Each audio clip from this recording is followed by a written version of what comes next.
Good morning. Thank you for joining me today. Appreciate it.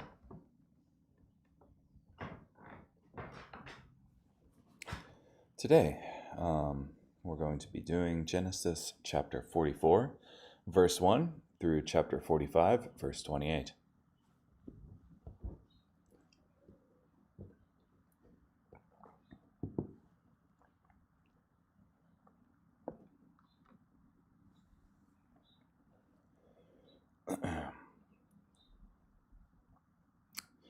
Joseph instructed the servant who was over his household, fill the sacks of the men with as much food as they can carry, and put each man's money in the mouth of his sack.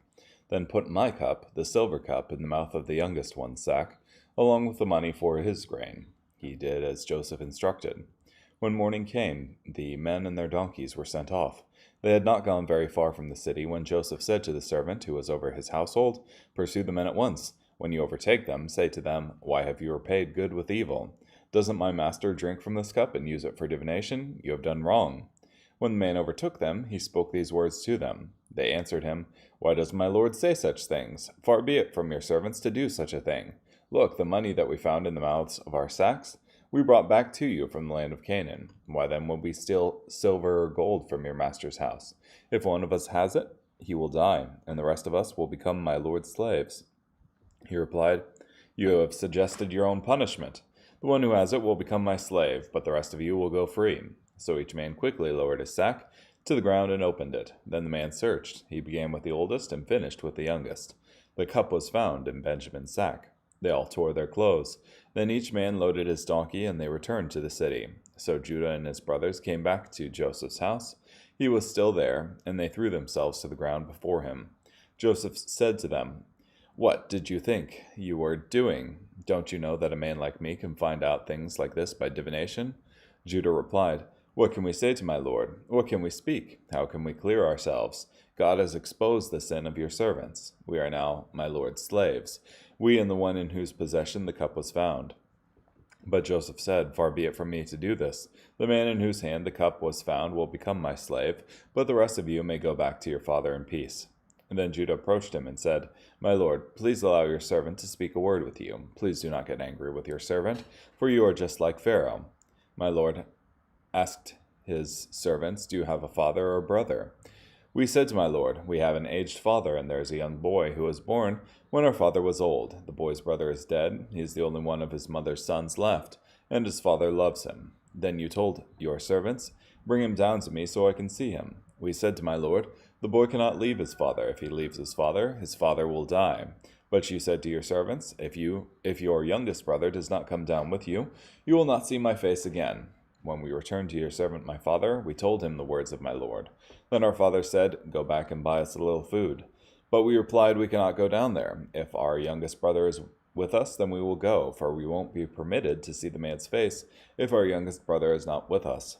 Then your servant, my father, said to us, you know that my wife gave me 2 sons. The first disappeared, and I said, he has surely been torn to pieces. I have not seen him since. If you take this one from me too, and an accident happens to him, then you will bring down my gray hair in tragedy to the grave. So now, when I return to your servant, my father, and the boy is not with us, his very life is bound up in his boy's life. When he sees the boy is not with us, he will die, and your servants will bring down the gray hair of your servant our father in sorrow to the grave. Indeed, your servant pledged security for the boy with my father, saying, if I do not bring him back to you, then I will bear the blame before my father all my life. So now, please let your servant remain as my lord's slave instead of the boy. As for the boy, let him go back with his brothers. For how can I go back to my father if the boy is not with me? I couldn't bear to see my father's pain. Joseph was no longer able to control himself before all his attendants, so he cried out, make everyone go out from my presence. No one remained with Joseph when he made himself known to his brothers. He wept loudly. The Egyptians heard it, and Pharaoh's household heard about it. Joseph said to his brothers, I am Joseph. Is my father still alive? His brothers could not answer him because they were dumbfounded before him. Joseph said to his brothers, come closer to me. So they came near. Then he said, I am Joseph, your brother, whom you sold into Egypt. Now do not be upset, and do not be angry with yourselves because you sold me here, for God sent me ahead of you to preserve life. For these past 2 years there has been famine in the land, and for 5 more years there will be neither plowing nor harvesting. God sent me ahead of you to preserve you on the earth and to save your lives by a great deliverance. So now it is not you who sent me here, but God. He has made me an advisor to Pharaoh, lord over all his household, and ruler over all the land of Egypt. Now go up to my father quickly and tell him, this is what your son Joseph says. God has made me lord of all Egypt. Come down to me, do not delay. You will live in the land of Goshen, and you will be near me, you, your children, your grandchildren, your flocks, your herds, and everything you have. I will provide you with food there, because there will be 5 more years of famine. Otherwise you would become poor, you, your household, and everyone who belongs to you. You and my brother Benjamin can certainly see with your own eyes that I really am the one who speaks to you. So tell my father about all my honor in Egypt, and about everything you have seen, but bring my father down here quickly. Then he threw himself on the neck of his brother Benjamin and Benjamin wept on his neck. He kissed all his brothers and wept over them. After this, his brothers talked with him. Now it was reported in the household of Pharaoh, Joseph's brothers have arrived. It pleased Pharaoh and his servants. Pharaoh said to Joseph, say to your brothers, do this, load your animals and go to the land of Canaan. Go get your father and your households and come to me, and then I will give you the best land in Egypt, and you will eat the best of the land. You are also commanded to say, do this, take for yourselves wagons from the land of Egypt, for your little ones and for your wives. Bring your father and come. Don't worry about your belongings, for the best of all the land of Egypt will be yours. So the sons of Israel did as he said. Joseph gave them wagons, as Pharaoh had instructed, and he gave them provisions for the journey. He gave sets of clothes to each one of them, but to Benjamin he gave 300 pieces of silver and 5 sets of clothes. To his father he sent the following: 10 donkeys loaded with the best products of Egypt, and 10 female donkeys loaded with grain, food, and provisions for his father's journey. Then he sent his brothers on their way, and they left. He said to them, as you travel, don't be overcome with fear. So they went up from Egypt and came to their father Jacob in the land of Canaan. They told him, Joseph is still alive, and he is ruler over all the land of Egypt. Jacob was stunned, for he did not believe them. But when they related to him everything Joseph had said to them, and when he saw the wagons that Joseph had sent to transport him, their father Jacob's spirit revived. Then Israel said, enough, my son Joseph is still alive. I will go and see him before I die. What a message to get out of the blue. He thought for sure his son was dead for all those years, and then suddenly he's actually king of Egypt at this point. Wow.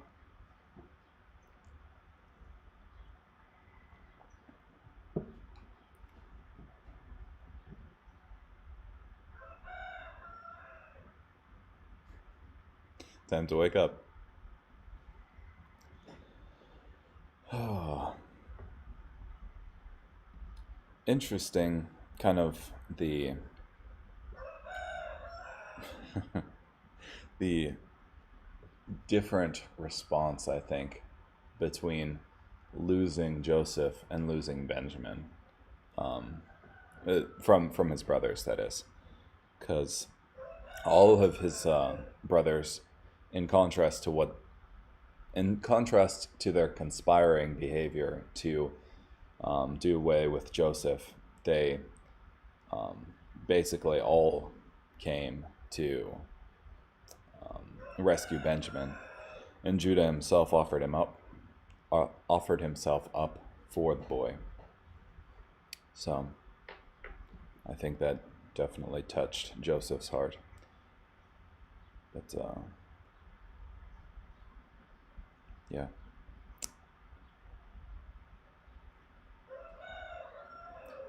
Also, I'm kind of reminded of in the Exodus story, you have Pharaoh hardening his heart and God hardening Pharaoh's heart. But here in Genesis, you have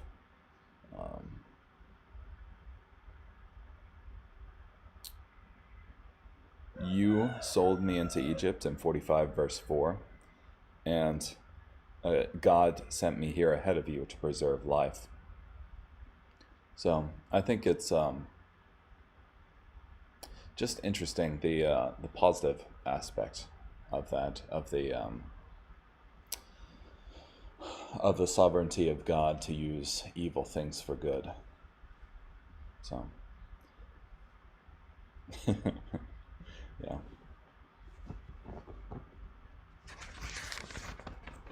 Carrying on here.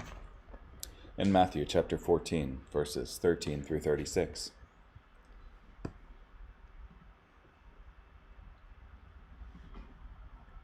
Now, when Jesus heard this, he went away from there, that is, the death of John the Baptist, privately in a boat to an isolated place. But when the crowd heard about it, they followed him on foot from the towns. As he got out, he saw the large crowd, and he had compassion on them and healed their sick. When evening arrived, his disciples came to him, saying, "This is an isolated place, and the hour is already late. Send the crowds away so they can go into the villages and buy food for themselves." But he replied, "They don't need to go. You give them something to eat." They said to him, "We have only 5 loaves and 2 fish. "Bring them here to me," he replied. Then he instructed the crowds to sit down on the grass. He took the 5 loaves and 2 fish, and looking up to heaven, he gave thanks and broke the loaves. He gave them to the disciples, who in turn gave them to the crowds. They all ate and were satisfied, and they picked up the broken pieces left over, 12 baskets full. Not counting women and children, there were about 5,000 men who ate. Immediately, Jesus made the disciples get into the boat and go ahead of him to the other side while he dispersed the crowds. And after he sent the crowds away, he went up the mountains by himself to pray. When evening came, he was there alone. Meanwhile, the boat, already far from land, was taking a beating from the waves, because the wind was against it. As the night was ending, Jesus came to them walking on the sea. When the disciples saw him walking on the water, they were terrified and said, "It's a ghost," and cried out with fear. But immediately Jesus spoke to them, "Have courage, it is I, do not be afraid." Peter said to him, "Lord, if it is you, order me to come to you on the water." So he said, "Come." Peter got out of the boat, walked on the water, and came toward Jesus. But when he saw the strong wind, he became afraid, and starting to sink, he cried out, "Lord, save me." Immediately Jesus reached out his hand and caught him, saying to him, "You of little faith, why did you doubt?" When they went up into the boat, the wind ceased. Then those who were in the boat worshipped him, saying, "Truly you are the Son of God." After they had crossed over, they came to land at Gennesaret. When the people there recognized him, they sent word into all the surrounding area, and they brought all their sick to him. They begged him if they could only touch the edge of his cloak, and all who touched it were healed.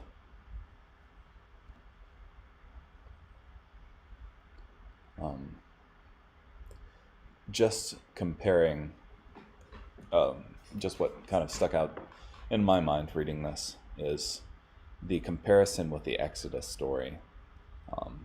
Again, you've got Jesus exhibiting control over water in chapter 14, verses 22 through 33, where he walks on the water and indeed makes Peter walk on the water, similar to God parting the Red Sea for Moses, exhibiting control over the wind and the waves. And previous to that, you have the feeding of the 5,000, and similar to in the Exodus story where God feeds the Israelites in the desert with manna from heaven. So God has control over the wind of the waves. Jesus has control over the wind and the waves. God feeds people from heaven with food. Jesus feeds people with heaven, with food from heaven. Sorry, a word salad there. Okay, well, carrying on.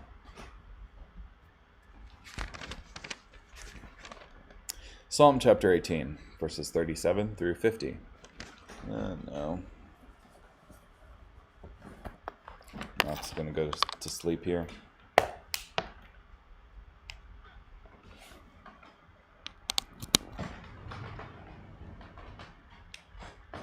One sec.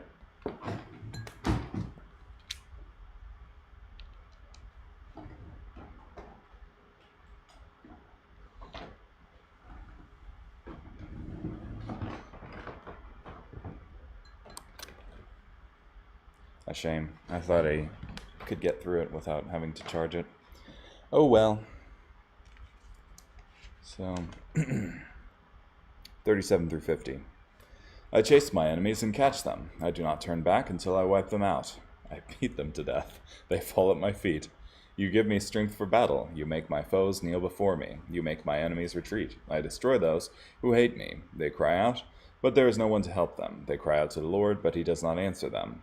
I grind them as fine wind-blown dust. I beat them underfoot, like clay in the streets. You rescue me from a hostile army. You make me a leader of nations. People over whom I had no authority are now my subjects. When they hear of my exploits, they submit to me. Foreigners are powerless before me. Foreigners lose their courage. They shake with fear as they leave their strongholds. The Lord is alive. My protector is praiseworthy. The God who delivers me is exalted as king. The one true God completely vindicates me. He makes nations submit to me. He delivers me from my enemies.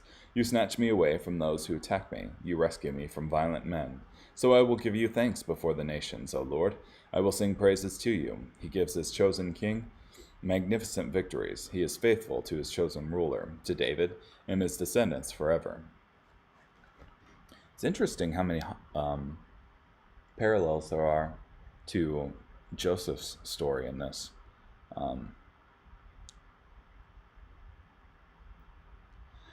In chapter 18, verse 48, he delivers me from my enemies. You snatch me away from those who attack me. You rescue me from violent men. Joseph was rescued from his brothers who were plotting to kill him. And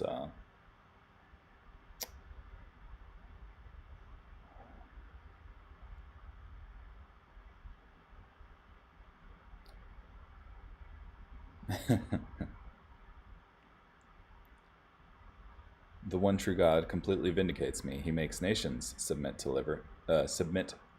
me. All of the people who were coming for food to Egypt submitted to Joseph.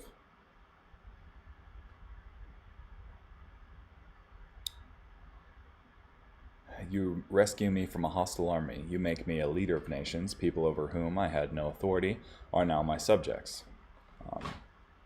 Joseph, who was a Israelite, had complete authority over the Egyptians. Okay, carrying on here. Proverbs, chapter 4, verses 11 through 13.